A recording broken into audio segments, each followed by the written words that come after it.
ഇന്ന് നമ്മൾ ചെയ്യാൻ പോണത് മഷ്റൂം ബിരിയാണിയാണ് കേട്ടോ. അപ്പോൾ ഈ മഷ്റൂം ഫ്രഷ് അല്ല, കാൻഡ് മഷ്റൂമാണ്. നമ്മൾ വാങ്ങിക്കില്ലേ, ടിന്നിൽ വാങ്ങിക്കില്ലേ, ആ മഷ്റൂമാണ് കേട്ടോ.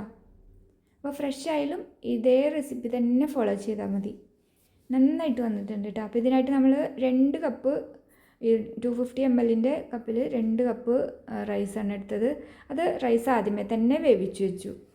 ഇത് ബസ്മതി റൈസാണ് കേട്ടോ. ഏത് റൈസ് വേണമെങ്കിലും വൈറ്റ് റൈസ് എടുക്കാം. പിന്നെ 400 ഗ്രാമാണ് മഷ്റൂം എടുത്തത്. ഇത് ഫിൽറ്റർ ചെയ്ത കളറൊന്നുമല്ല കേട്ടോ, ഫിൽറ്റർ ഇട്ടതൊന്നുമല്ല, ഒറിജിനൽ കളറാണ്. ബിരിയാണിയുടെ ഡേ ലൈറ്റിൽ ഇങ്ങനെ കാണുമ്പോൾ ഈ കളർ നല്ല സൂപ്പറാണ്. അപ്പോൾ ഇതുപോലെ ഉണ്ടാക്കി നോക്കാത്തവർ ഇതുപോലത്തെ ഉണ്ടാക്കി നോക്കിക്കോളൂ കേട്ടോ. അപ്പോൾ ഈ ബിരിയാണി എങ്ങനെ ഉണ്ടാക്കിയെന്ന് നമുക്ക് നോക്കാം.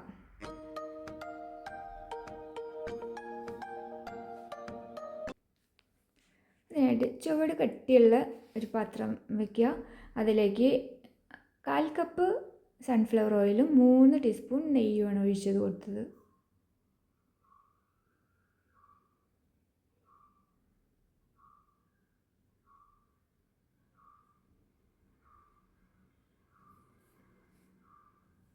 പിന്നെ അതിലേക്ക് ഒരു വലിയ സവാളയാണ് കേട്ടോ. നമ്മൾ സവാള വറുത്തെടുക്കാനായിട്ടുള്ള സവാള ഒരെണ്ണം വലുത് കനം കുറച്ചരിഞ്ഞ് അത് ഫ്ലെയിം കൂട്ടി വെച്ചിട്ട് ഒന്ന് വറുത്ത് കോരി എടുക്കുക.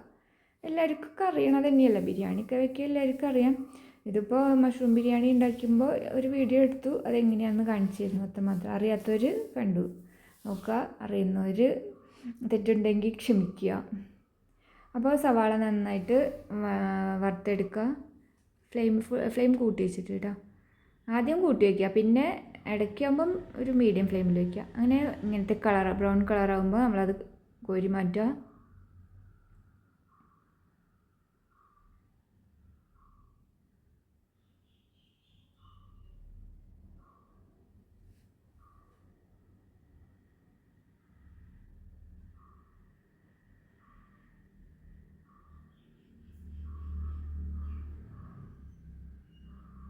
പിന്നെ അണ്ടിപ്പരിപ്പ് മുന്തിരി ഉണ്ടെങ്കിൽ ഇട്ട് കൊടുത്തോട്ടെ. അവിടെ മുന്തിരി ഉണ്ടായിരുന്നില്ല, അതുകൊണ്ട് ഇതായിരുന്നേ.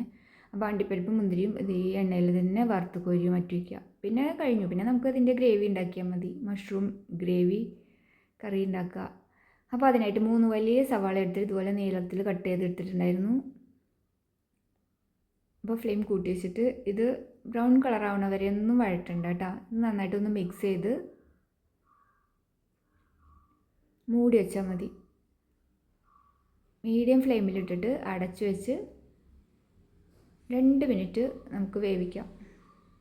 2 മിനിറ്റ് കഴിഞ്ഞ് തുറക്കുമ്പോൾ സവാള നന്നായിട്ട് വഴണ്ട് വന്നിട്ടുണ്ട് കേട്ടോ. ഇനി ഇതിലേക്ക് നമ്മൾ ചേർക്കുന്നത് പച്ചമുളക്, ഇഞ്ചി, വെളുത്തുള്ളി, പുതിനയില ഇതെല്ലാം കൂടെ മിക്സിയിൽ അരച്ചെടുത്തതാണ്, അത് ചേർക്കുക. അതിനുശേഷം നമ്മൾ മീഡിയം ഫ്ലെയിമിൽ തന്നെ ഇട്ടിട്ട് ഇതിൻ്റെ പച്ചമണമൊക്കെ മാറി ഇത് മൂത്ത് വരുന്ന വരെ ഒന്ന് വഴറ്റിയെടുക്കുക.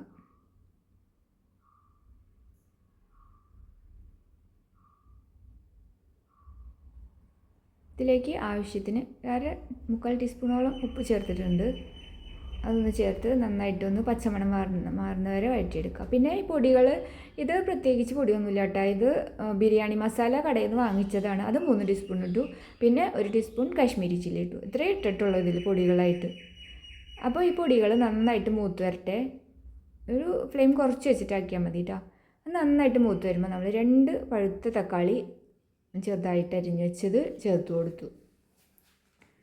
പൊടികളൊക്കെ മൂത്തിട്ട് തക്കാളി ചേർത്താൽ മതി കേട്ടോ. പിന്നെ നമ്മൾ മിക്സിയുടെ ജാർ കഴുകി കുറച്ചും കൂടെ വെള്ളം ഒഴിച്ചിട്ട് ഈ തക്കാളി ഒന്ന് വേവാൻ വേണ്ടി അടച്ചു വെച്ച് സിമ്മിലിടുക.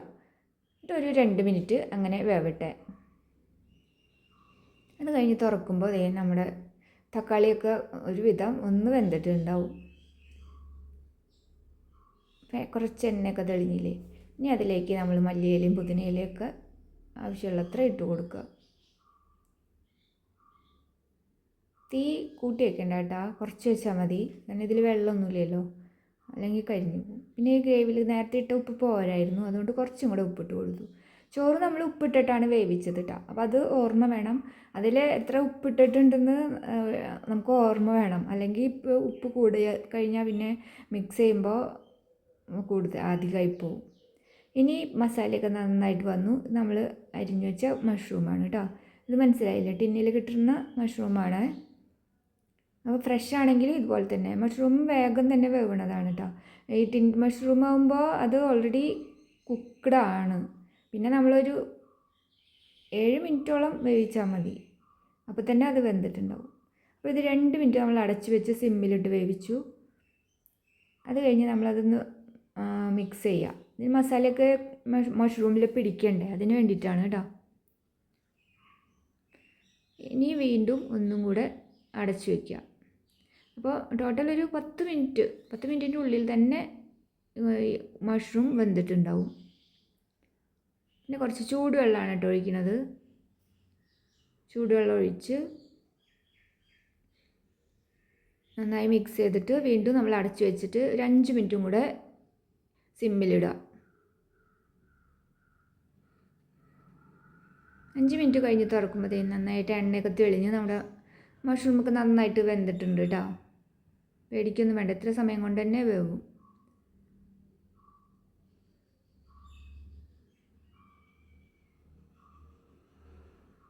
ഇടയ്ക്ക് ഒന്ന് ഇളക്കി നോക്കിക്കോ, അടിയിൽ പിടിക്കണ്ടോ ഒന്ന്. ഇനി ചുവട് കട്ടി കുറവുള്ള പാത്രമാണെങ്കിൽ ചിലപ്പോൾ അടിയിലൊക്കെ പിടിക്കുക. അപ്പോൾ നമ്മൾ ഇടയ്ക്ക് ഒന്ന് ഇളക്കി നോക്കുക. ഇനി ഇത് മസാലയിലൊക്കെ ഉപ്പ് പിടിച്ചിട്ടുണ്ടോ നോക്കുക. ആവശ്യമുണ്ടെങ്കിൽ ഈ സമയത്ത് ഉപ്പിട്ട് കൊടുക്കുക. നമ്മൾ കുറച്ച് നേരം കൂടെ 2 മിനിറ്റ് കൂടെ അടച്ച് വെച്ചതാണ് കേട്ടോ, മസാലയൊക്കെ ഒന്ന് നന്നായിട്ട് പിടിച്ചോട്ടെ എന്ന് വിചാരിച്ചിട്ട്. വെള്ളം പിന്നെ ഇനി ഒഴിക്കണ്ട കേട്ടോ, ഇത് അധികം ഗ്രേവിയിൽ എടുക്കണ്ട.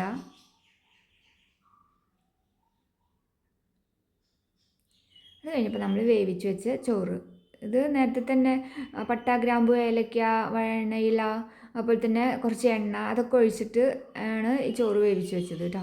അപ്പോൾ ഇട്ട പട്ടയുടെ കഷ്ണമാണ് കിടക്കുന്നത്, അതൊക്കെ എടുത്ത് മാറ്റുക. നേരത്തെ നമ്മൾ ഇട്ടതൊക്കെ ഇങ്ങനെ കാണുകയാണെങ്കിൽ അതൊക്കെ എടുത്ത് മാറ്റിക്കോ, അല്ലെങ്കിൽ നമ്മളത് കഴിക്കുമ്പോൾ അത് നമ്മുടെ വായിൽ തന്നെ കുടുങ്ങും. ഈ ചോറ് ഇത് ബസ്മതി റൈസാണ്. ഇപ്പോൾ വേറെ ഏത് ജീരകശാല, ഏത് കൈമാ റൈസ്, ഏത് വേണമെങ്കിലും എടുക്കാം. ചോറ് ഇത് മുഴുവനായിട്ട് വെന്തിട്ടാണ് എടുത്തത് കേട്ടോ. 80% വെന്ത ചോറൊന്നുമല്ല, ഫുള്ള് വെന്തതാണ്.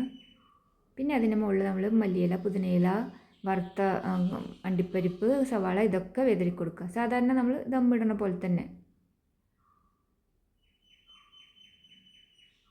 ഇത് പിന്നെ നാരങ്ങയുടെ നീരും 1 ടീസ്പൂൺ നെയ്യുമാണ് കേട്ടോ. വലിയ നാരങ്ങയാണെങ്കിൽ ഹാഫ് എടുത്താൽ മതി, ചെറിയ നാരങ്ങയാണെങ്കിൽ ഫുള്ള് പിഴിഞ്ഞ് അതിൻ്റെ നീരെടുക്കുക. അതിൽ കൂടെ 1 ടീസ്പൂൺ 1-2 ടീസ്പൂൺ നെയ്യ് ചേർക്കാം. അതിങ്ങനെ മിക്സ് ചെയ്തിട്ട് ഒഴിച്ചു കൊടുക്കുക. അപ്പോൾ നെയ്യ് ഇങ്ങനെ ഒട്ടിപ്പിടിച്ചിരിക്കും, അപ്പോൾ അതൊക്കെ അതിൻ്റെ ഉള്ളിലേക്ക് ഒഴിച്ചു കൊടുത്തോളൂ.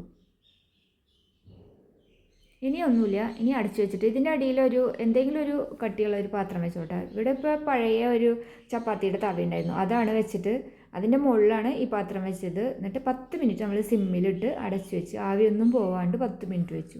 അത് കഴിഞ്ഞ് തുറന്നപ്പോൾ ഇതുപോലെ സൂപ്പർ ബിരിയാണി ആയിരുന്നു കേട്ടോ. നന്നായിട്ട് വന്നിട്ടുണ്ടായിരുന്നു. ചോറൊന്നും ഒട്ടിപ്പിടിക്കുക, അതുപോലെ തന്നെ ഹാർഡാവുക അങ്ങനെയൊന്നും ഉണ്ടായിരുന്നില്ല. നല്ല സോഫ്റ്റ് ബിരിയാണി ആയിരുന്നു. ഇത് നമുക്ക് ഓണിയൻ റൈത്തയുടെ കൂടെ കഴിക്കാം. പിന്നെ അച്ചാറ്, പപ്പടം അതൊക്കെ ഇതിൻ്റെ കൂടെ സൈഡ് ഡിഷായിട്ട് നമുക്ക് എടുക്കാം കേട്ടോ. അപ്പോൾ ഇതുപോലെ ബിരിയാണി ഉണ്ടാക്കി നോക്കാത്തവർ ഒന്ന് ഉണ്ടാക്കി നോക്കിക്കോ, സൂപ്പറാണ്. വീഡിയോ ഇഷ്ടപ്പെട്ടെങ്കിൽ ലൈക്ക് ചെയ്യുക, കമൻറ്റ് ചെയ്യുക. സബ്സ്ക്രൈബ് ചെയ്യാത്തവരുണ്ടെങ്കിൽ ഒന്ന് സബ്സ്ക്രൈബ് ചെയ്തോളൂ കേട്ടോ. അപ്പോൾ നമുക്കിനി അടുത്ത വീഡിയോയിൽ വീണ്ടും ഒരു സിമ്പിൾ റെസിപ്പി ആയിട്ട് കാണാം. അതുവരേക്കും എല്ലാവർക്കും ബൈ.